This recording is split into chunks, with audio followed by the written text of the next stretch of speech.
हरि ओम हरि ओम हरि ओम।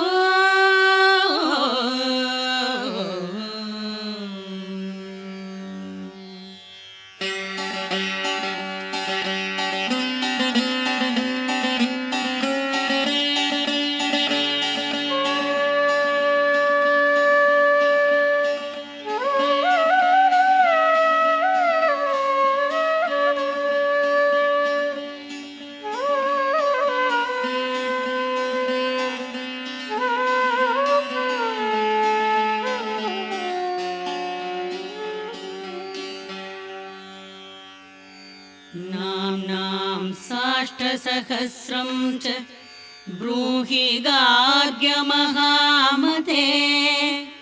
महालक्ष्म्या महादेव्या भुक्तिमुक्त्यर्थसिद्धये।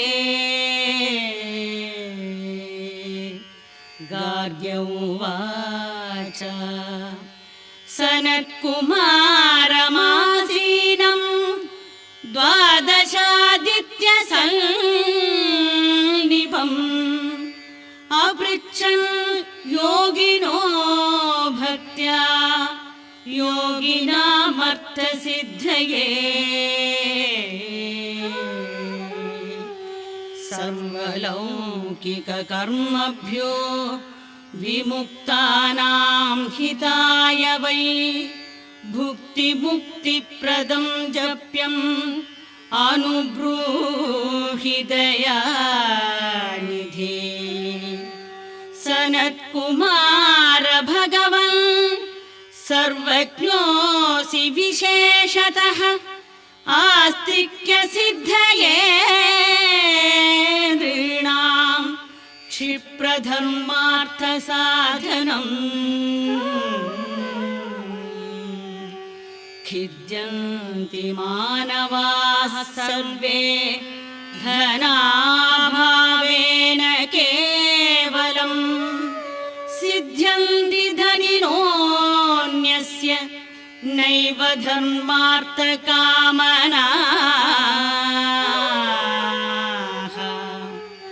दारिद्र्यध्वंसिनी नाम केन विद्या प्रकीर्तिता।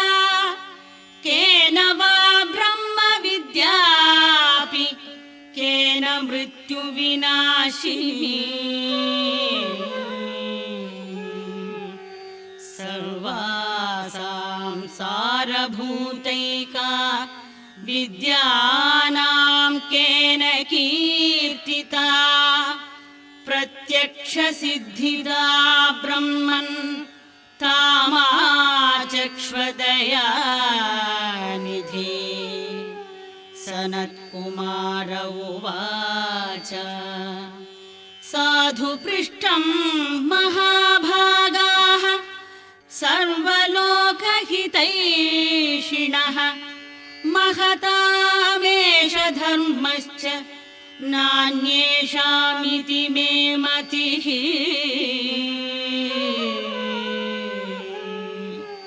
ब्रह्म विष्णु महादेव महेन्द्रादिमहात्मभिः सम्प्रोक्तं कथयाम्यद्य लक्ष्मी नाम सहस्रकम्। यस्योच्चारणमात्रेण दारिद्र्यान्मुच्यते नरः। किं पुनस्तज्जपाज्जापि सर्वेष्टार्थान् अवाप्नुयात्। अस्य श्रीलक्ष्मी दिव्यसहस्रनामस्तोत्रमहामन्त्रस्य आनन्दकर्दमचिक्लीरेन्दिरासुधातयो महात्मानो महर्षयः अनुष्टुप् विष्णुमायाशक्तिः महालक्ष्मी परा देवता। श्री महालक्ष्मी प्रसादद्वारा सर्वेष्टार्थसिद्ध्यर्थे जपे विनियोगः।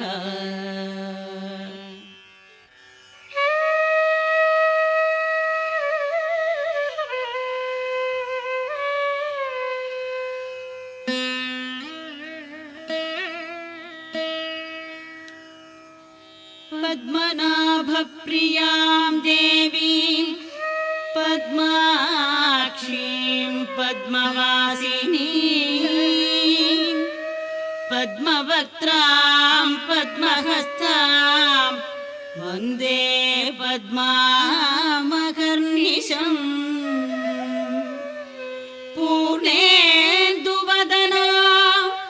दिव्यरत्नाभरणभूषिता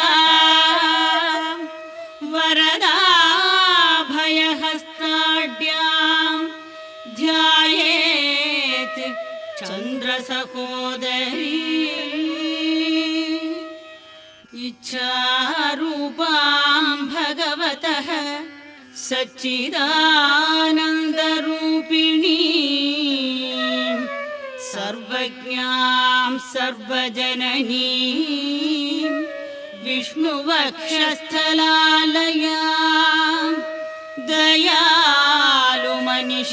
ध्यायेत् सुखसिद्धिस्वरूपिणी।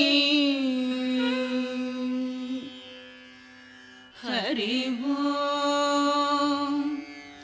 नित्यागतानन्तनित्या नन्दिनी जनरञ्जनी नित्यप्रकाशिनी चैव स्वप्रकाशस्वरूपिणी।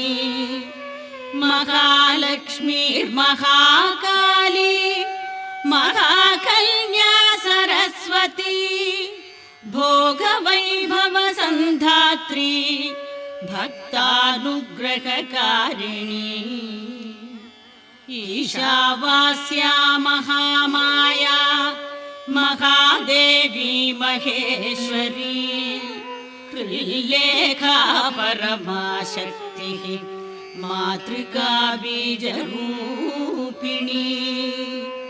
नित्यानन्दा नित्यबोधा नादिनी जनमोदिनी सत्यप्रत्ययनी चैव स्वप्रकाशात्मरूपिणी।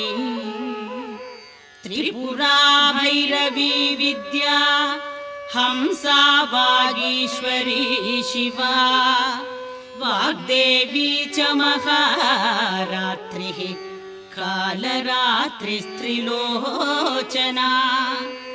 भद्रकाली कराली च महाकाली तिलोत्तमा काली करालवक्त्रान्ता कामाक्षी कामदा शुभा। चण्डिका चण्डरूपेशा चामुण्डा चक्रधारिणी त्रैलोक्यजयिनी देवी त्रैलोक्यविजयोत्तमा। सिद्धलक्ष्मीर्क्रियालक्ष्मीः मोक्षलक्ष्मीर्प्रसादिनी उमा भगवती दुर्गा चान्द्री दाक्षायणी शिवा। प्रत्यङ्गिराधरा वेला लोकमाता हरिप्रिया पार्वती परमा देवी ब्रह्मविद्या प्रदायिनी। अरूपा बहुरूपा च विरूपा विश्वरूपिणी पञ्चभूतात्मिका वाणी पञ्चभूतात्मिका परा। काली मा पञ्चिका वाग्मी हविप्रत्यधिदेवता देवमाता सुरेशाना देवगर्भाम्बिका धृतिः।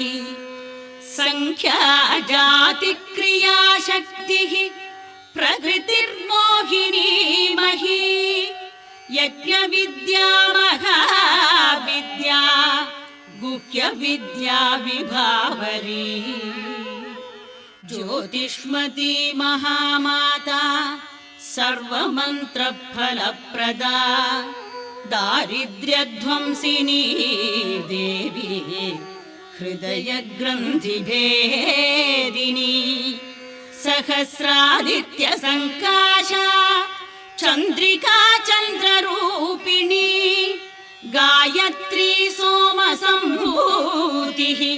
सावित्री प्रणवात्मिका शाङ्करी वैष्णवी ब्राह्मी सर्वदेव नमस्कृता सेव्य दुर्गा कुबेराक्षी करवीरनिवासिनी जया च विजया चैव जयन्ती चापराजिता कुब्जिका कालिका शास्त्री वीणा पुस्तकधारिणी सर्वज्ञशक्तिर्श्रीशक्तिः ब्रह्म विष्णु शिवात्मिका इडा पिङ्गलिका मध्या मृणाली तन्तुरूपिणी यज्ञेशानी प्रधा दीक्षा दक्षिणा सर्वमोहिनी अष्टाङ्गयोगिनी देवी निर्बीजध्यानगोचरा सर्वतीर्थस्थिता शुद्धा सर्वपर्वतवासिनी वेदशास्त्रप्रमा देवी षडङ्गादिपदक्रमा शिवा धात्री शुभानन्दा यज्ञकर्मस्वरूपिणी व्रतिनी मेनका देवी ब्रह्माणी ब्रह्मचारिणी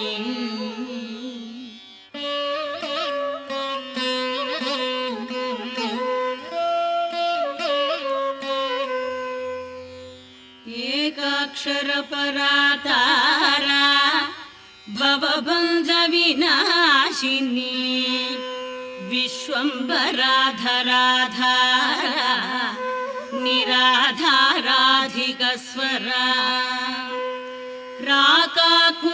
राकाकुहूरमावास्या पूर्णिमानुमतीद्युतिः सिनीवाली शिवावश्या वैश्वदेवी पिशङ्गिला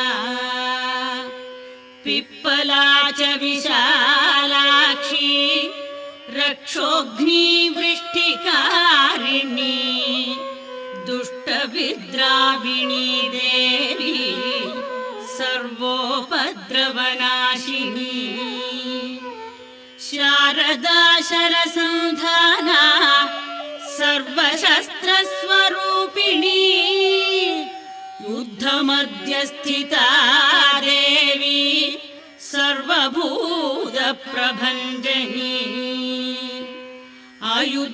अयुद्धायुद्धरूपा च शान्ता शान्तिस्वरूपिणी गङ्गा सरस्वती वेणी यमुना नर्मदापगा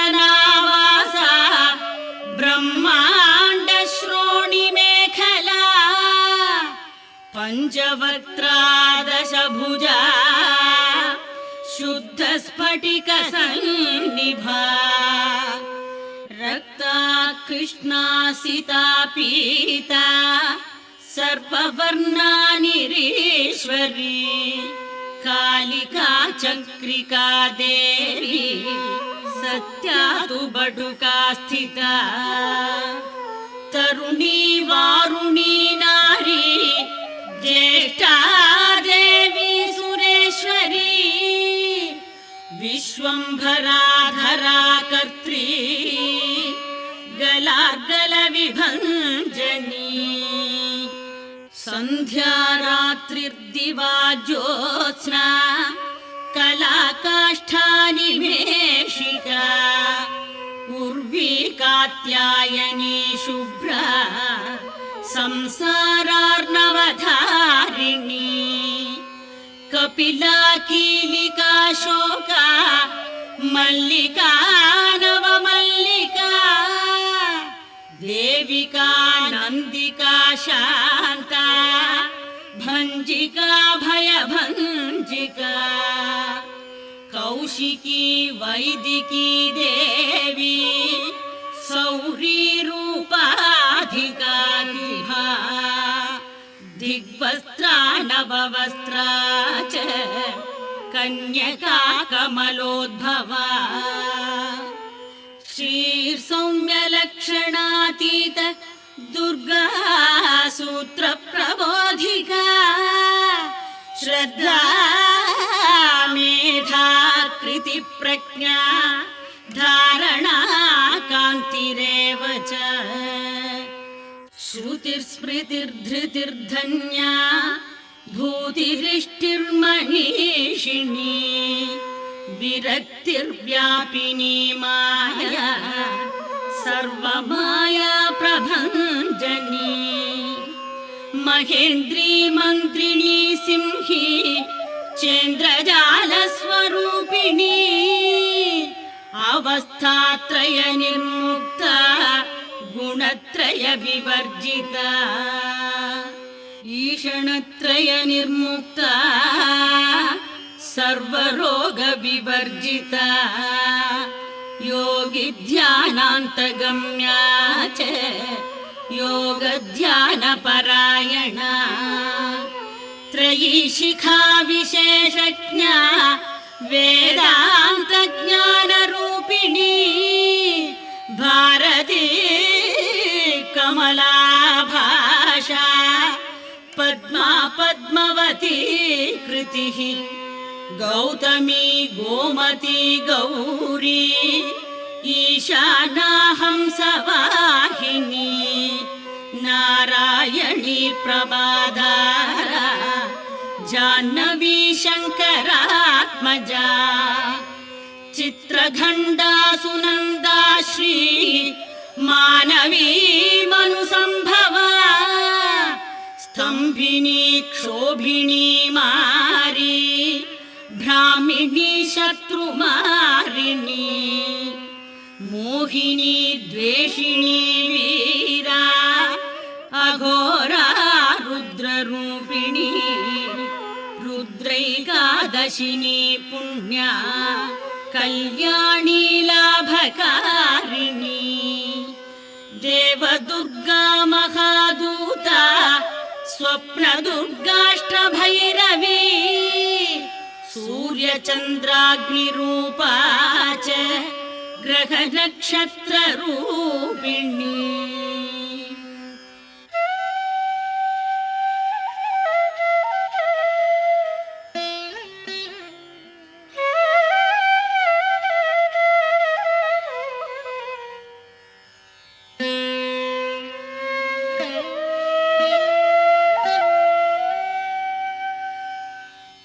ಬಿಂದುನಾದ ಕಲಾತೀತಾ ಬಿಂದುನಾದ ಕಲಾತ್ಮಿಕಾ ದಶವಾಯುಜಯಾಕಾರ ಕಲಾ ಷೋಡಶ ಸಂಯುತ ಕಾಶ್ಯಪಿ ಕಮಲಾದೇವಿ ನಾದಚಕ್ರ ನಿವಾಸಿನಿ ಮೃಡಾಧಾರಾ ಸ್ಥಿರಾ ಗುಹ್ಯಾ ದೇವಿಕಾ ಚಕ್ರರೂಪಿಣಿ ಅವಿದ್ಯಾ ಶಾರ್ವರಿ ಭುಂಜಾ ಜಂಭಾಸುರ ನಿಬರ್ಹಿಣಿ ಶ್ರೀಕಾಯಾ ಶ್ರೀಕಲಾ ಶುಭ್ರಾ ಕರ್ಮ ನಿರ್ಮೂಲಕಾರಿಣಿ ಆದಿಲಕ್ಷ್ಮೀ ಗುಣಾಧಾರ ಪಂಚಬ್ರಹ್ಮಾತ್ಮಿಕಾ ಪರಾ ಶ್ರುತಿರ್ಬ್ರಹ್ಮ ಮುಖಾವಾಸ ಸರ್ವಸಂಪತ್ತಿರು संजीवनी मैत्री कामिनी कामवर्जिता निर्वाण मार्गदा देवी हंसिनी काशिका क्षमा सपर्या गुणिनी भिन्ना निर्गुणा खंडिता शुभा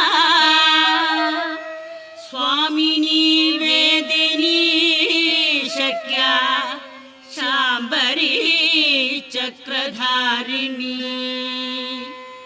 दंडिनी मुंडिनी व्याघ्री शिखिनी सोमसंहतिः चिन्तामणिश्चिदानन्दा पञ्चबाणाग्रबोधिनी बाणश्रेणिः सहस्राक्षी सहस्रभुजपादुका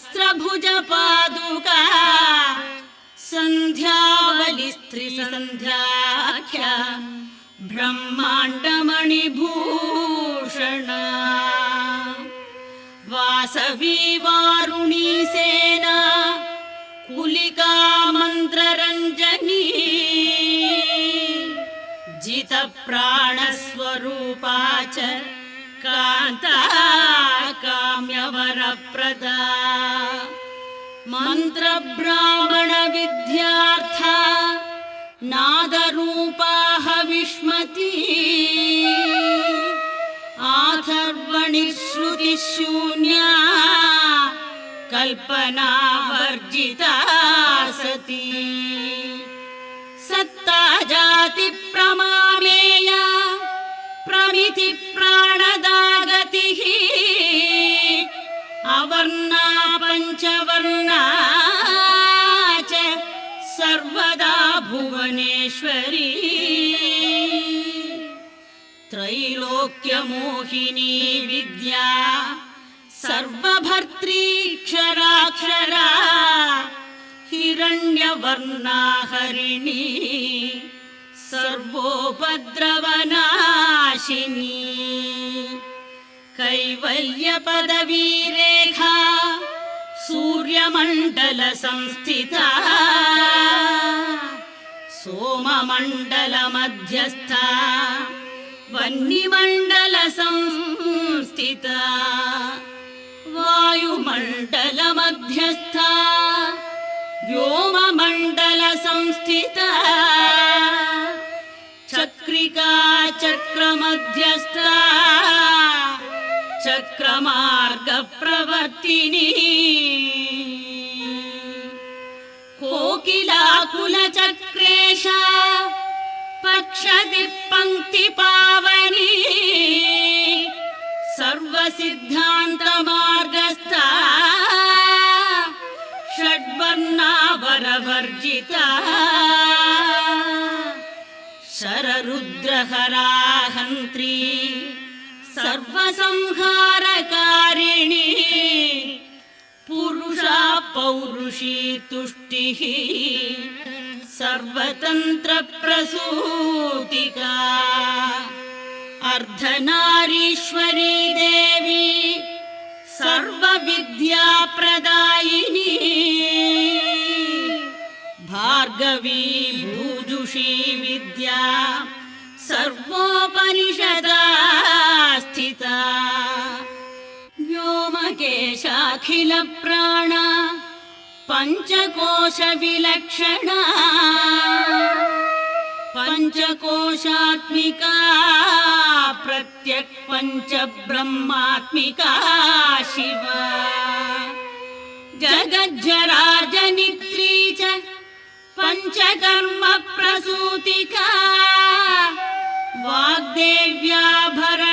वाग्देव्याभरणाकारा सर्वकाम्यस्थिता स्थितिः अष्टादश चतुष्षष्टि पीठिका विद्ययायुता कालिका कर्षणश्यामा यक्षिणी किन्नरेश्वरी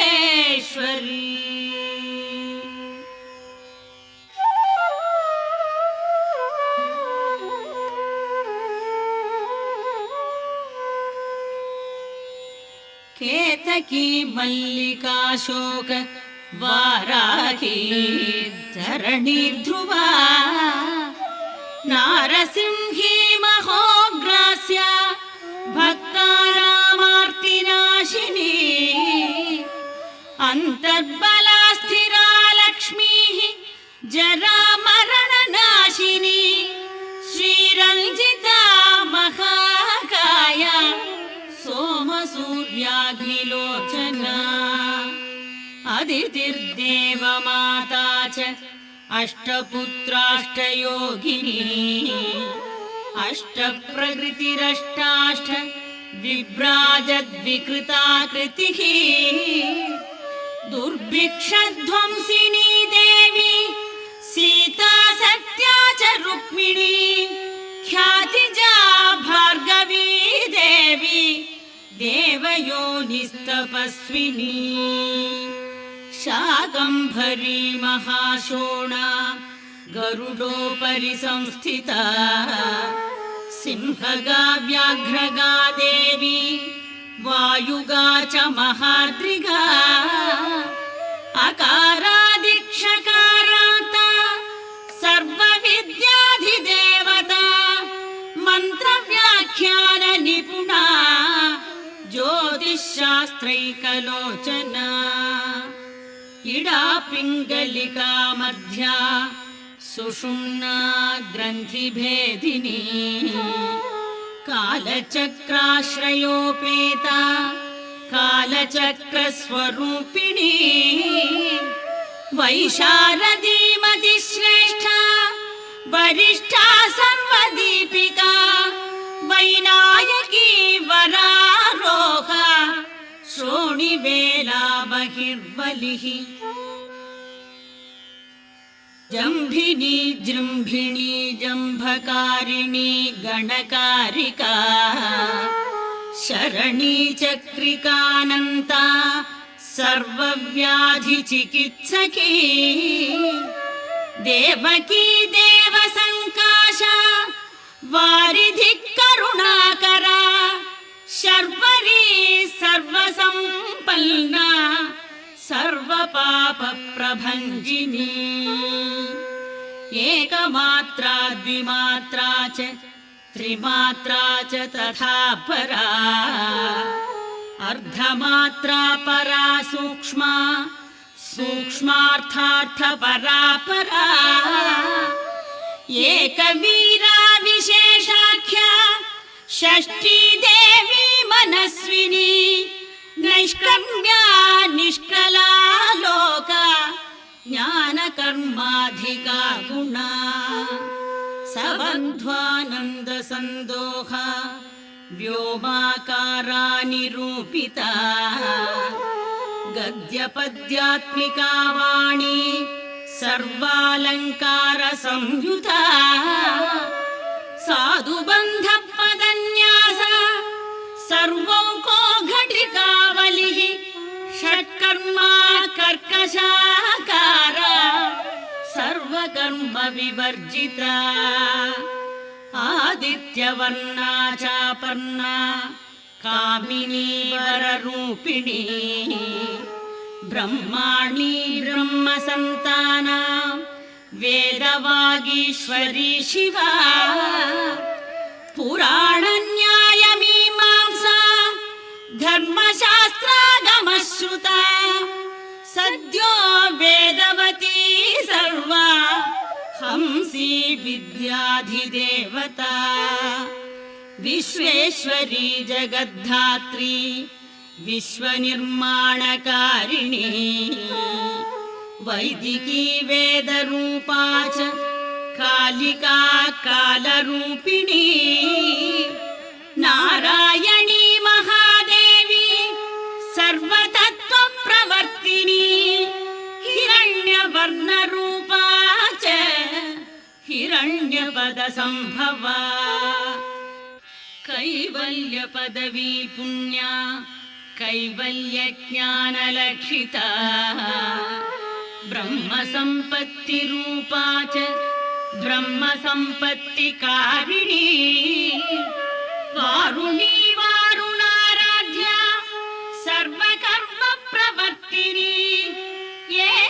परायुक्ता सर्वदारिद्र्यभञ्जिनी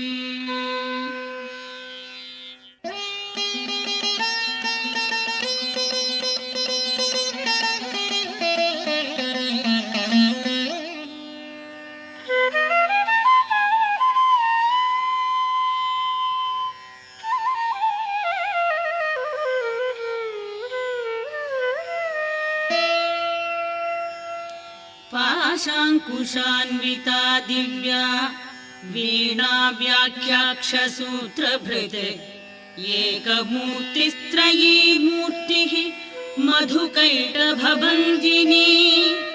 साङ्ख्या साङ्ख्यवती ज्वाला ज्वलन्ती कामरूपिणी जाग्रन्ती सर्वसम्पत्तिः सुषुप्ता श्रेष्ठदायिनी कपालिनी महादंष्ट्रा भृकुटी कुटिलानना सर्वावासा सुवासा च बृहद्यष्टिश्च शक्वरी छन्दो गणप्रतिष्ठा च कल्माशी करुणात्मिका चक्षुष्मती महाघोषा खड्गचर्मधरा शनिः शिल्पवैचित्र्यविद्योता सर्वतो भद्रवासिनी अचिन्त्यलक्षणाकारा सूत्रभाष्यनिबन्धना सर्ववेदार्थसम्पत्तिः सर्वशास्त्रार्थमातृका अकारादिक्षकारान्त सर्ववर्णकृतस्थला सर्वलक्ष्मी सदानन्दा सारविद्या सदाशिवा सर्वज्ञा सर्वशक्तिश्च खेचरी रूपगोच्छिता अणिमादिगुणोपेता पराकाष्ठा परागतिः हंसयुक्तविमानस्था हंसारूढा शशिप्रभा भवानी वासनाशक्तिः आकृतिस्थाखिलाखिला तन्त्रहेतुर्विचित्राङ्गी व्योमगङ्गा विनोदिनी वर्षा च वार्षिका चैव ऋग्यजुस्सामरूपिणी महानदी नदी पुण्या अगण्या पुण्यगुणक्रिया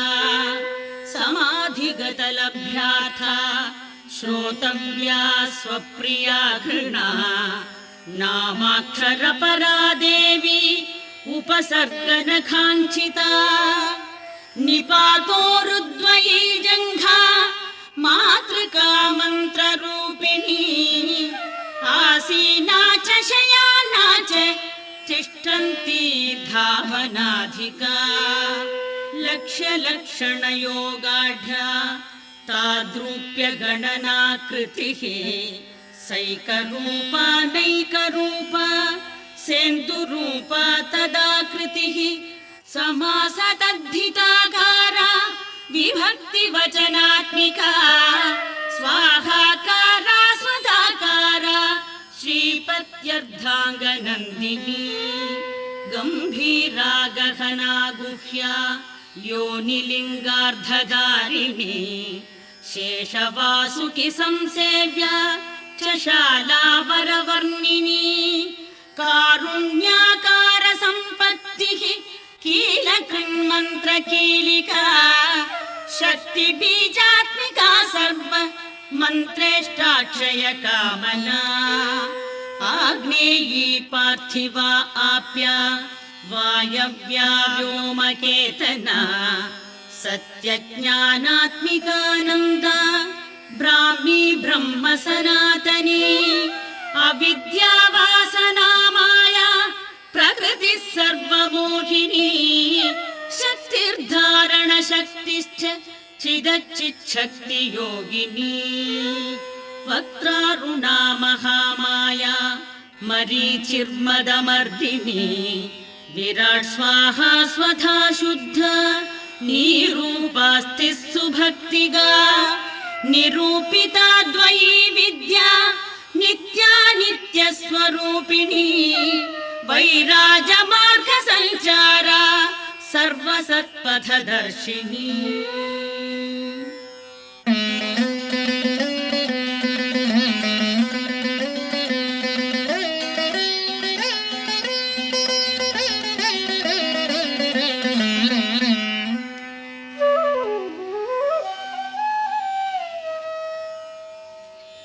जालन्धरी मृडानी च भवानी भवभञ्जनी त्रैकालिक ज्ञानतन्तुस्त्रिकाल ज्ञानदायिनी नादातीता स्मृति प्रज्ञा धात्री रूपा त्रिपुष्करा पराजिता विधानज्ञा विशेषित गुणात्मिका हिरण्यकेशिनी हेम ब्रह्मसूत्र विचक्षणा असंख्येय परार्धात स्वर व्यंजन वैखरी मधुजिह्वा मधुमती मधुमास्वादया मधुः माधवी च महाभागा मेघगम्भीर निस्वना ब्रह्म विष्णु महेशादि ज्ञातव्यार्थ विशेषगा नाभौ वह्निशिखाकारा ललाटे चन्द्रसन्निभा भ्रूमध्ये भास्कराकार सर्वताराकृतिर्हृदि कृत्तिकादिभरण्यन्त नक्षत्रेष्ट्यार्चितोदया ग्रह विद्यात्मिका ज्योतिः ज्योतिर्विन्मति जीविका ब्रह्मांड गर्भिणी बाला सप्तावरण देवता वैराजोत्तम साम्राज्य कुमार कुशलोदया बगला भ्रमराम्बा च शिवदूती शिवात्मिका मेरुविन्ध्यादि संस्थान काश्मीरपुरवासिनी योग निद्रा महानिद्रा विनिद्रा राक्षसाश्रिता सुवर्णदा महागंगा पंचाख्या पंचसंहतिः सुप्रजाता सुवीरा च सुपोषा सुपतिः शिवा सुगृहा रक्तबीजान्ता हतकन्दर्पजीविका समुद्रव्योम मध्यस्था समबिन्दु समाश्रया सौभाग्यरसजीवातुः सारासार विवेकधृक् त्रिवल्यादि सुपुष्टांगा भारती भरताश्रिता नाद ब्रह्ममयी विद्या ज्ञान ब्रह्ममयी परा ब्रह्मनाडी निरुक्तिश्च ब्रह्म कैवल्य साधनम् कालिकेय महोदार वीर्य विक्रम रूपिणी वडवाग्निशिखावत्रा महाकबल तर्पणा महाभूता महादर्प महासारा महाक्रतुः पंचभूत महाग्रासा पंचभूतादिदेवता सर्वप्रमाणा संपत्तिः सर्वरोग प्रतिक्रिया ब्रह्माण्डान्तर्बहिर्व्याप्ता विष्णुवक्षो विभूषिणी शांकरी विधिवक्रस्था प्रवरावर हेतुकी हेममाला शिखामाला त्रिशिका पंचमोचना सर्वागम सदाचार मर्यादायादुभञ्जनी पुण्यश्लोक प्रबन्धाढ्या सर्वान्तर्यामि रूपिणी सामगान समाराध्या श्रोत्रकर्णरसायनम् जीवलोकैकजीवातुः भद्रोदारविलोकना तडित्कोटिलसत्कान्तिः तरुणी हरिसुन्दरी मीननेत्रा च सेन्द्राक्षी विशालाक्षी सुमङ्गला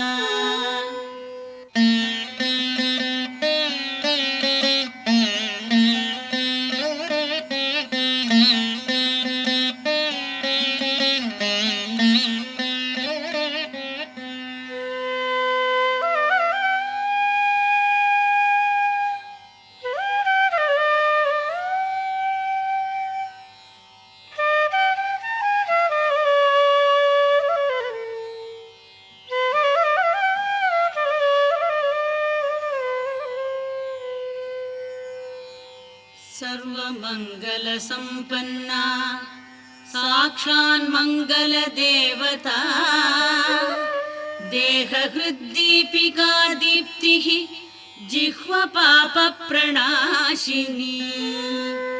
अर्धचन्द्रोल्लसद्दंष्ट्रा यज्ञवाटी विलासिनी महादुर्गा महोत्साहा महादेव बलोदया डाकिनीड्या शाकिनीड्या साकिनीड्या समस्तजुट निरङ्कुशानागिवन्द्या षडाधाराधिदेवता भुवनज्ञानिनि श्रेणी भुवनाकारवल्लरी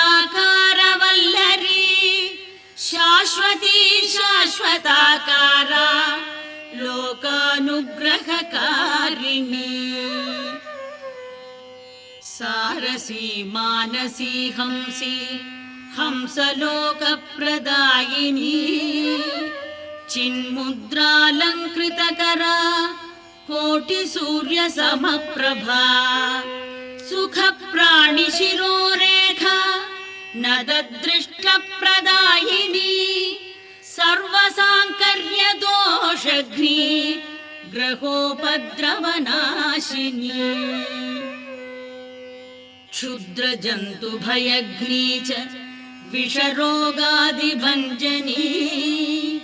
सदा शान्ता सदा शुद्धा गृहच्छिद्रनिवारिणी कलिदोषप्रशमनी कोलाहलपुरस्थिता गौरी लाक्षणिकी मुख्या जघन्याकृतिवर्जिता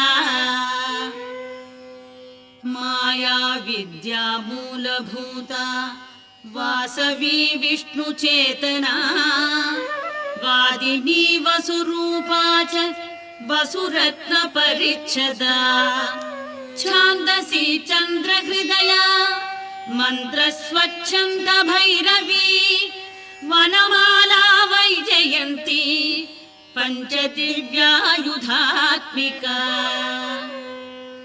पीताम्बरमयी चञ्चत् कौस्तुभा हरिकामिनी नित्या तथ्या रमा रामा रमणी मृत्युभञ्जनी ज्येष्ठा काष्ठा धनिष्ठान्ता शराङ्गी निर्गुणप्रिया मैत्रेया मित्रविन्दा च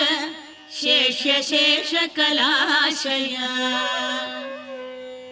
वाराणसी वासरता आर्यावर्तजनस्तुता जगदुत्पत्तिसंस्थान संहारत्रयकारणम् त्वमम्ब विष्णु सर्वस्वं नमस्तेऽस्तु महेश्वरि नमस्ते सर्वलोकानां जनन्यै पुण्यमूर्तये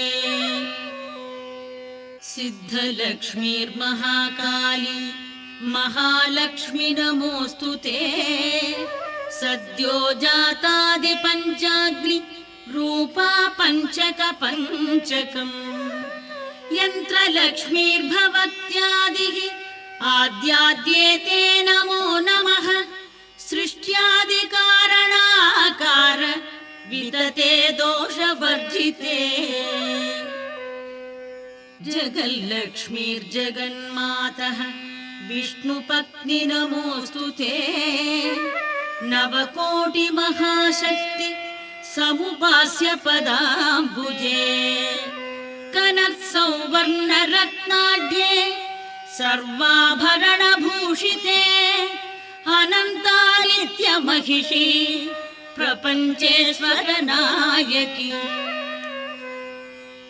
अत्युच्छ्रितपदान्तस्थे परमव्योमनायकी नागपृष्ठगताराध्ये विष्णुलोकविलासिनी वैकुण्ठराजमहिषी श्रीरङ्गनगराश्रिते रङ्गनायकि भूपुत्री कृष्णे वरदवल्लभे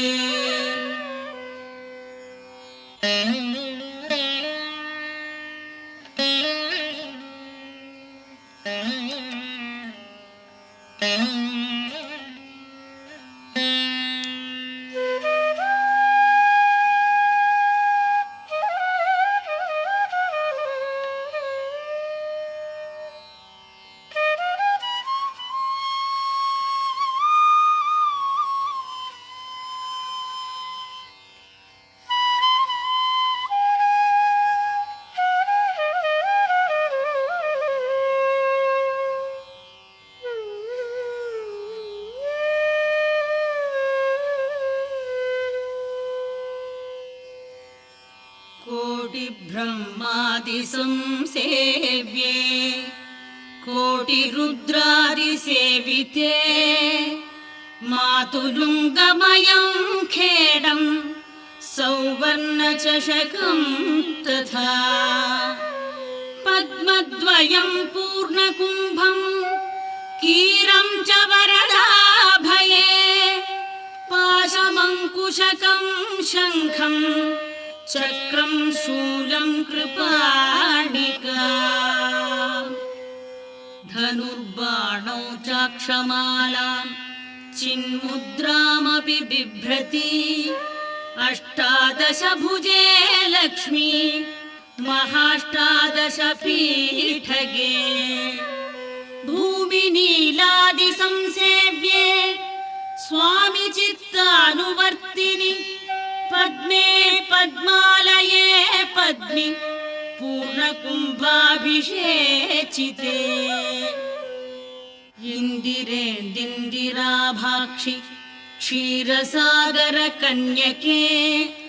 भार्गवित्वं स्वतन्त्रेच्छा वशीकृतजगत्पतिः मङ्गलं मङ्गलानां त्वं देवतानां च देवता त्वमुत्तमोत्तमानां च त्वं श्रेयः परमामृतम्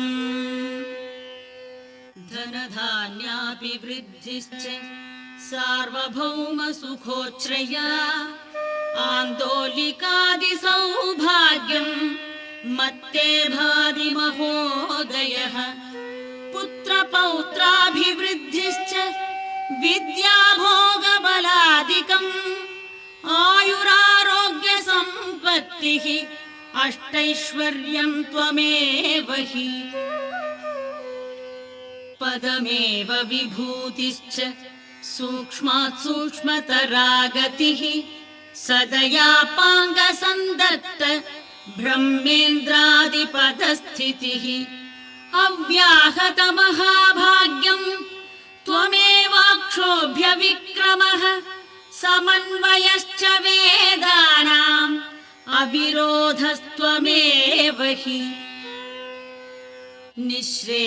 निःश्रेयसपदप्राप्ति साधनं फलमेव च श्रीमन्त्रराजराज्ञी च श्रीविद्याक्षेमकारिणी श्रीं बीजजपसन्तुष्टा ऐं ह्रीं श्रीं बीजपालिका प्रपत्तिमार्गसुलभा विष्णुप्रथमकिङ्करी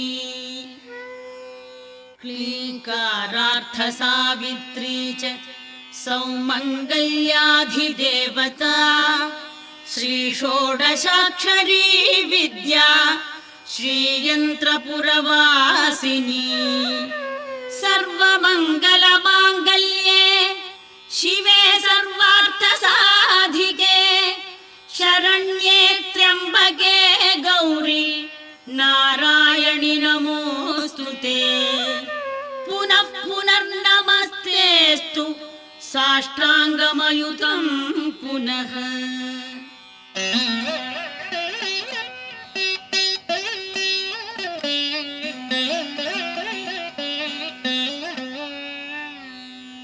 सनत्कुमार उवाच एवं स्तुता महालक्ष्मीः ब्रह्मरुद्रादिभिः सुरैः नमद्भिरार्तैर्दीनैश्च निःस्वत्वैर्भोगवर्जितैः ज्येष्ठाजुष्टैश्च निःश्रीकैः संसारात् स्वपरायणैः विष्णुपत्नी ददौ तेषां दर्शनं दृष्टितर्पणम्।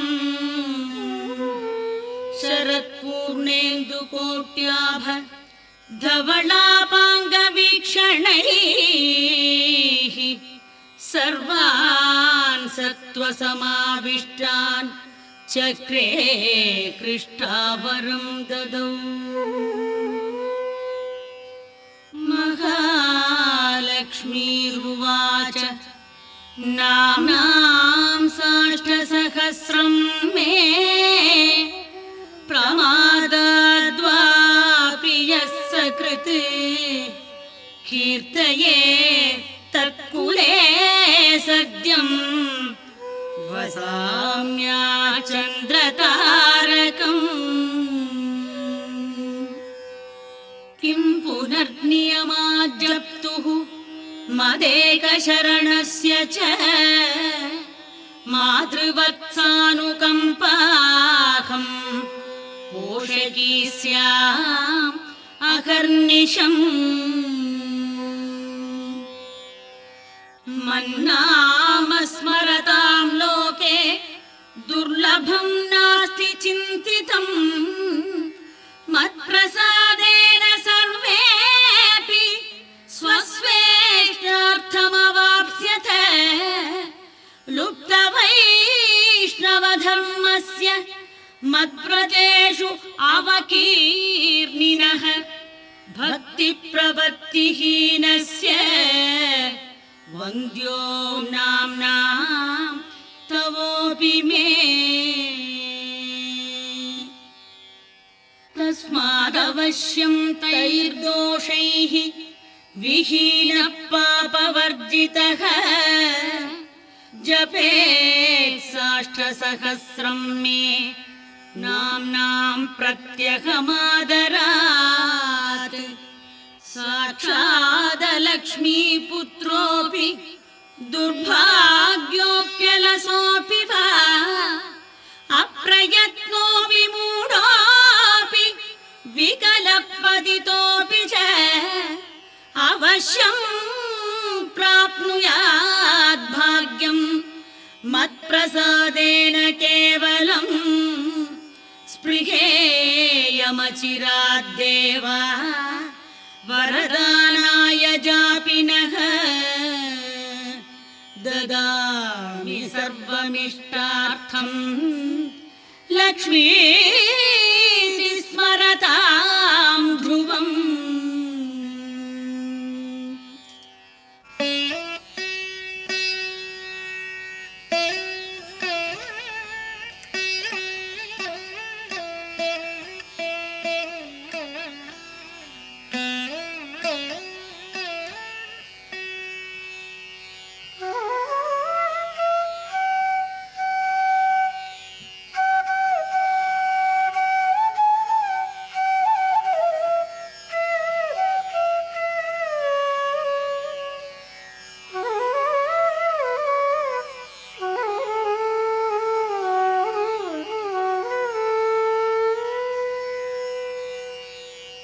सनत्कुमार उवाच इत्युक्त्वा निर्दधे लक्ष्मीः वैष्णवी भगवत्कला इष्टापूर्तं च सुकृतं वागधेयं च चिन्तितं स्वं स्वं स्थानं च भोगं च विजयं लेभिरे सुराः तदेतत् प्रवतां यज्ञ लक्ष्मीनामसहस्रकम् योगिनः पठत क्षिप्रं चिन्तितार्थानवाप्स्यथ गार्ग्य उवाच सनत्कुमार योगीन्द्र इत्युक्त्वा स दयानिधिः अनुगृह्य ययौ क्षिप्रं तांश्च 12 योगिनः तस्मादेतद्रहस्यं च गोप्यं जप्यं प्रयत्नतः अष्टम्यां च चतुर्दश्यां नवम्यां भृगुवासरे पौर्णमास्यामायां च पर्वकाले विशेषतः जपेत्वा नित्यकार्येषु सर्वान् कामानवाप्नुयात्।